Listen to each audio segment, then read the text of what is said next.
Okay, so now we're going to talk about the smaller inner petals, of which we need 6. Um, those are going to be slightly different. First of all, we're going to reverse wrap them and lace them on the other side. Method to the madness. Now, if you forget, by the way, to reverse wrap, which I literally do all the time, well, not all the time, I literally do a lot of the time, no big deal. It's not the end of the world. It just makes it easier. Like you can see I forgot. This was actually the prototype when I decided to do that. Like I didn't reverse wrap these inner ones here.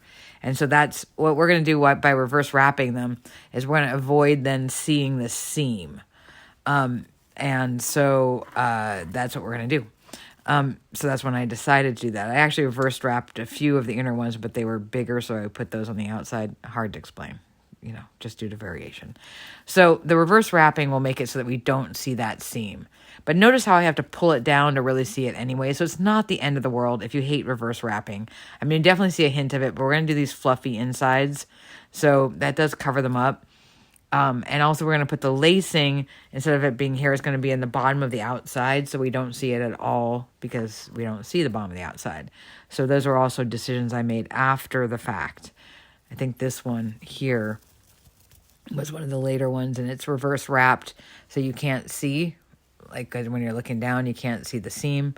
And also the lacing is done so that it shows on the outside, which is hidden underneath. Again, not the end of the world. Not the end of the world, So if you don't do it, if you forget to do it on some or the other. But it's a good skill to have, the reverse wrapping. Now, also, we're going to do these slightly smaller. They're going to be 19 rows instead of 21, and they're going to be 1/2-inch basic frames, which for most Japanese beads is about 8 beads because they're all about 1/16 each. You can double check that based on what beads you're using. Exactly 1/2 inch, even though you can see they're not even regular, but it averages out. So we're doing the same thing now where we're going to have about 3-inch there up top, pull down the bottom, do some twisting here. You don't have to do as many rows, so about 1 inch of twisting. I'll probably still do more than 1 inch. That because I just like to over twist it. Right about there is fine. What's that? About 1 inch, a little over, about 1.25 inches, which is what I was aiming for, so it worked out okay. Okay, so let's stretch this guy out here. We're going to try to aim for this one being shorter because I just learned how much fun it is because that first one I had to break apart because it was so long. So I'm going to make it be shorter for everyone's sake. Now, keeping everything kind of straight, doing that same thing, we're going to hit this right on the square. Now, reverse wrapping, in generally, I don't know what the things are, but it seems like people most likely, often, let me get an end one, so this one is reverse wrap. So like that means is that we have an outer seam here and an outer seam here. So we have 2 outer seams, like the big seams on either side, right? You can see it there. And then you can also see it underneath here. So if we do it this way, it's going to be the most hidden if we're looking down. If something's open and you're looking down, it's always good to have that you curl on top. So that's hiding that seam, so I don't see it at all there. And when I'm looking down, I don't see it either. Not the big seam, right? So, by the way, I have to also give you a little disclaimer on the copper wire. I use it. The artistic wire doesn't really tarnish for me, but you want to be careful with the tarnish factor on bare copper wire. I kind of like a little bit of a tarnish. I haven't actually had that happen, to be honest. The stuff I'm using right now, because I ran out of the spool of bare copper wire, is like straight up electrician's copper wire. Like, it's cheaper, but I kind of like it because it's really soft. But it might, eventually it has a little bit of a tarnish to it, which I don't hate. But be aware of that if you're using copper, like bare copper wire, that there's a possibility of a tarnish situation going on. So choose accordingly. Otherwise, something like this, you could just do a rose gold, and that would be fine. Or do a tarnish resistant copper. So anyway, back to the matter at hand.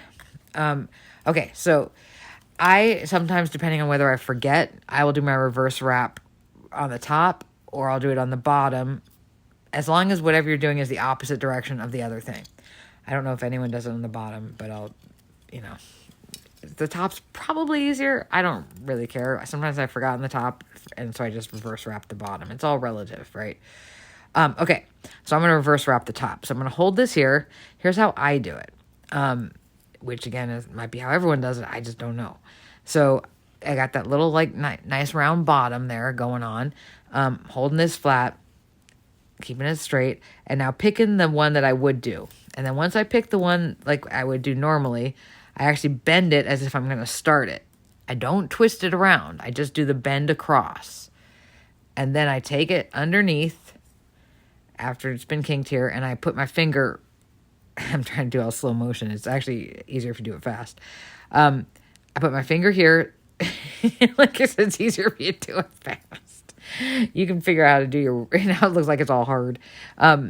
You put your finger there, so that, and again, I'm making it so that the beads are holding against each other, and then I just literally twist it until I, 2 full twists around till I get my working wire on the other side.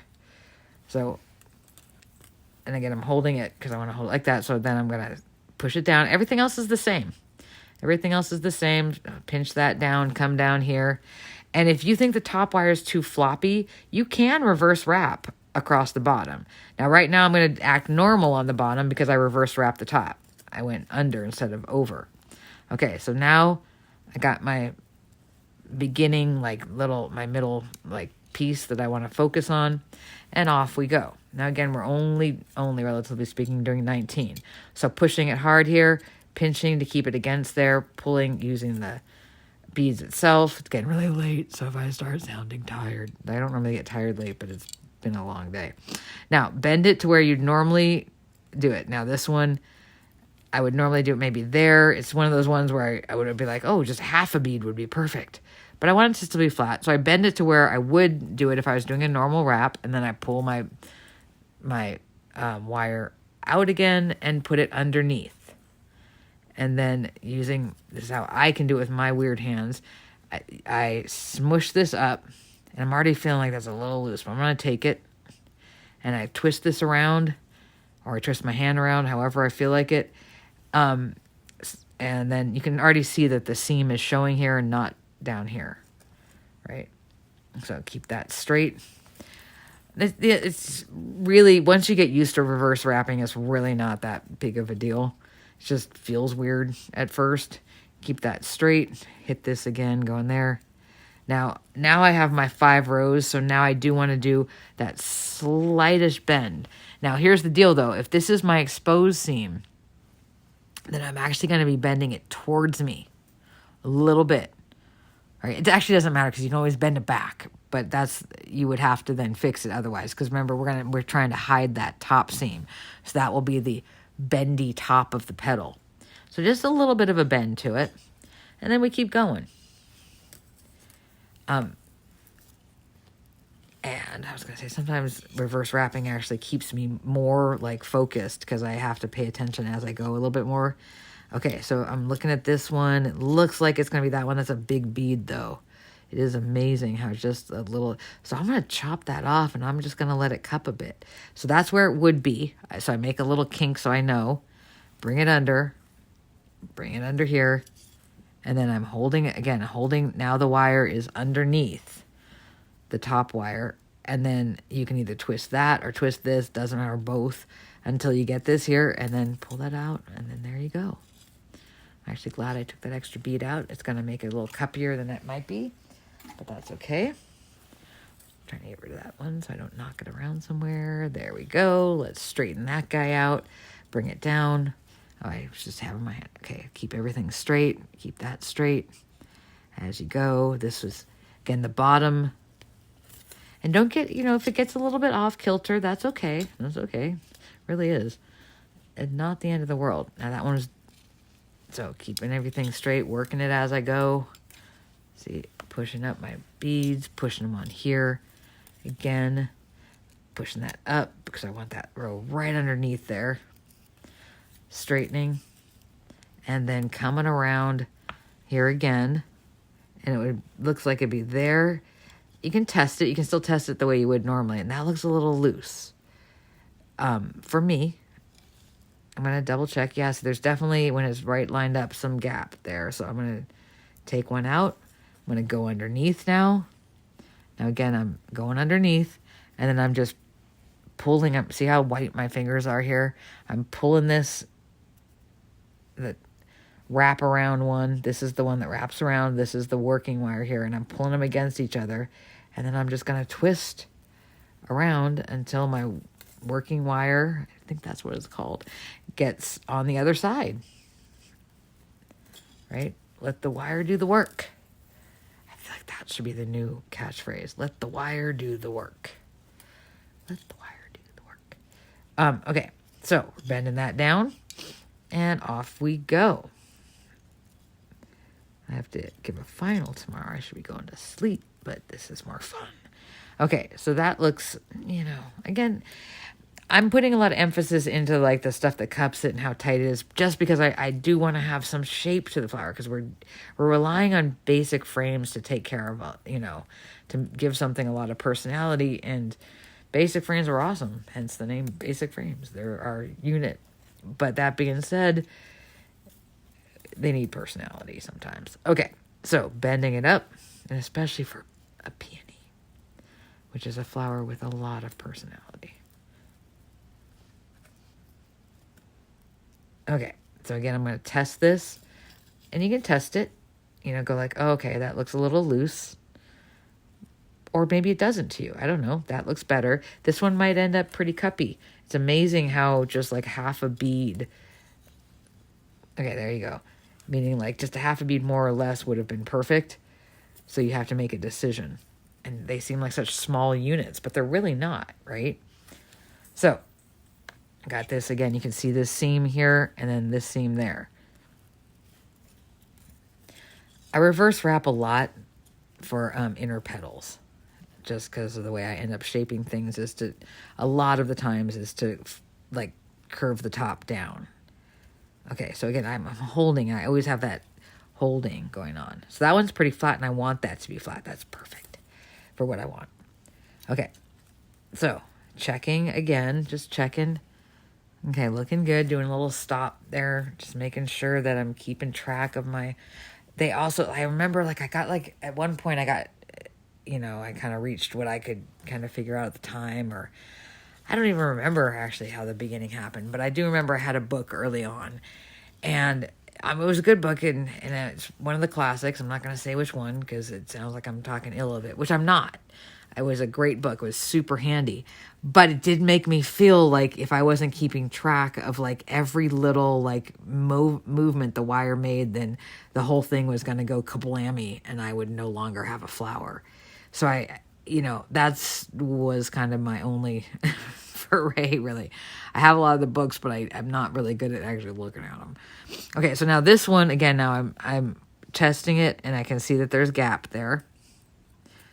But I realize now, like I said, I'm just, there's very little that can't be fixed. And at the end of the day, worst case scenario, remake a petal. So what? What is it? Half an hour, it's been fun. You learned. Okay, so coming around again. I think I did that forward wrap. See, I will forget halfway through, and that's not the end of the world either. If you do like a forward wrap one and a reverse wrap, it's just going to be one place where you see it through. So I'm going back around though. I took it apart, noticed it in time, going back around, and there we go. Yabbering a little bit too much. Let's see again, getting a little tired. I don't really get tired. It's funny. But has been a long week. It's finals week. So that's good, at least, of summer session.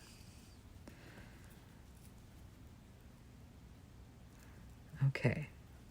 So again, checking.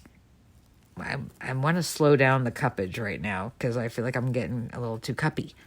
And so if that happens, then you just err on the other side. You don't want gapping, but you also don't want it to be too far under. So if you can, you do it like it's just flat, like you're doing a flat one right there. Okay, stretch to get it even.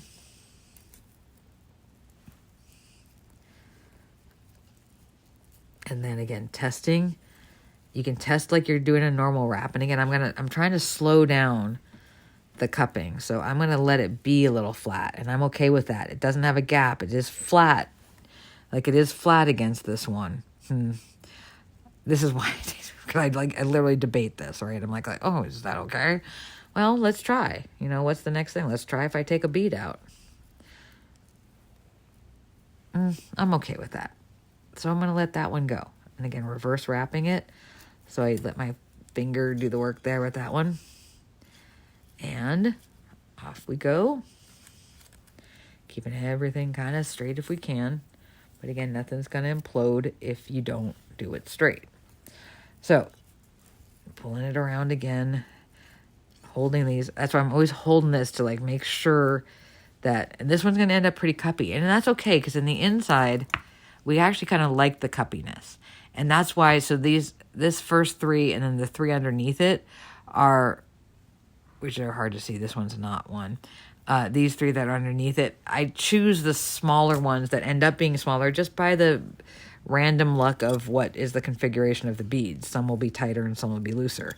And so I'll actually choose which ones go in the inner circle. So this one looks pretty cuppy, so I'm going to go back again. Oh my gosh, I feel like I'm like making this sound like a total nightmare. Okay, that looks better. I really want to be clear that like you can fix anything that happens. Okay, let's get this guy around. Okay, push it up. Straighten it out. Bring up more beads. Bring up more beads. Cue the beads. Enter bead stage right. Oh my gosh, stuck on the wire. That's not cool. Okay, there we go. Now, back to the matter at hand.